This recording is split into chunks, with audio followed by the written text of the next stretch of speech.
درود پڑھتا اللہ معافی دے چھڑتا ہے۔ اب وہ بزرگ ان کے علاقے کے اندر تھے، وہ کہتے ہیں کہ میں اس کو سمجھاتا رہتا تھا کہ راہ راست کے اوپر آ، لیکن ایک کان سے سنتا تھا دوسرے سے نکال دیتا تھا۔ تو کہتے ہیں کہ جب وہ دنیا سے چلا گیا نا تو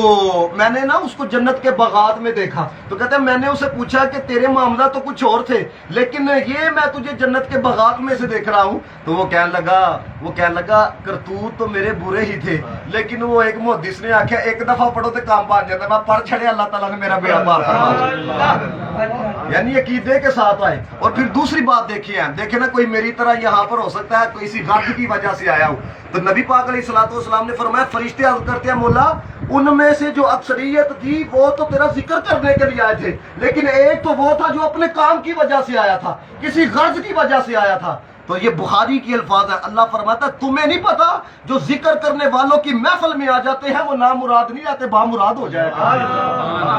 ہیں، وہ نامراد نہیں رہتے، وہ بامراد ہو جایا کرتے ہیں۔ اور یقین کرو جو ذکر کرتے ہیں دل انہی کے زندہ رہتے ہیں، صرف آخری بات، دل انہی کے زندہ رہتے ہیں۔ اور دیکھو نا میری اور آپ کی اوقات ہے ہی نہیں، ہم جس زمانے کے اندر زندگی گزارے ہیں، حضرت بایزید بسطامی علیہ رحمہ کے دور کی بات ہے کہ بندے کے دل کے اندر نا آرزو پیدا ہوئی، اور حضرت بایزید بسطامی کوئی چھوٹی شخصیت نہیں، علماء نے لکھا جو مقام اللہ تعالیٰ نے فرشتوں میں جبریل کو عطا کیا ہے نا وہ مقام اللہ نے اولیاء میں حضرت بایزید بسطامی علیہ رحمہ کو عطا کیا۔ تو حضرت بایزید بسطامی علیہ رحمہ کا دیدار کرنے کے لیے نا ایک شخص کے اندر تڑپ پیدا ہوئی، تو وہ کافی دور سے نکلا، کہتے ہیں رستے کے اندر ایک پیڑ کے نیچے نا اس نے سکونت حاصل کی، یعنی کہ کچھ دیر کے لیے آرام کرنے کے لیے وہ رک گیا۔ تو کہتے ہیں دو چڑیاں نا وہ ایک ٹہنی کے اوپر آ کے بیٹھ گئی۔ اب اس کو اللہ تعالیٰ نے یہ ملکہ عطا کیا تھا، چڑیوں کی بولی سمجھتا تھا،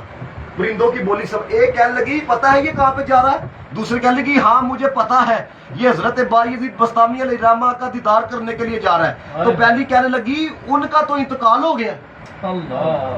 وہ تو پردہ کر گئے ہیں۔ اب اس نے وہ بولی سن لی تو دل کے اندر آیا کاش میں پہلے چلا جاتا، پھر دل کے اندر یہ آیا کہ چلو گھر بھی تو واپس جانا ہے، نزدیک آ گیا، چلو حضرت بایزید بسطامی علیہ رحمہ کی قبر کی زیارت ہی کر لیتا ہوں۔ کہتے ہیں جب یہ وہاں پر پہنچا آستانے پر تو حضرت بایزید بسطامی علیہ رحمہ زندہ سامنے موجود تھے،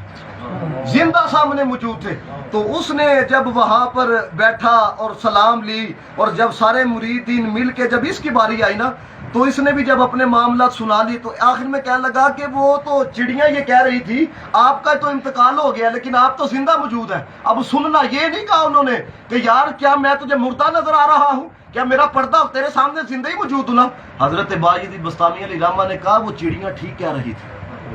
وہ چڑیاں ٹھیک کہہ رہی تھی۔ کہنے لگا حضرت میں بات سمجھا نہیں۔ حضرت بایزید بسطامی نے کہا جب انہوں نے یہ کہا نا کہ بایزید کا انتقال ہو گیا ہے اس وقت کچھ لمحے کے لیے یار کے ذکر سے غافل ہوا تھا، انہوں نے میری ظاہری حالت کو نہیں میری اندر والی حالت کو بیان کیا، انہوں نے ظاہری حالت کو نہیں اندر والی حالت کو بیان کیا تھا۔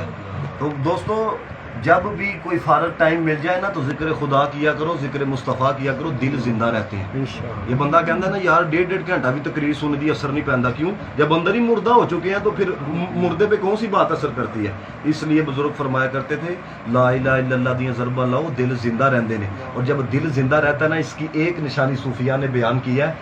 دل زندہ ہونا اگر دیکھنا ہونا کہ دل زندہ ہے کہ نہیں، کہتے ہیں کہ جب گناہ کی طرف جانے لگو، جب اندر سے ملامت آ جائے نا اوے شرم کر رب دی نافرمانی ہے، سمجھ جا تیرا دل زندہ ہے،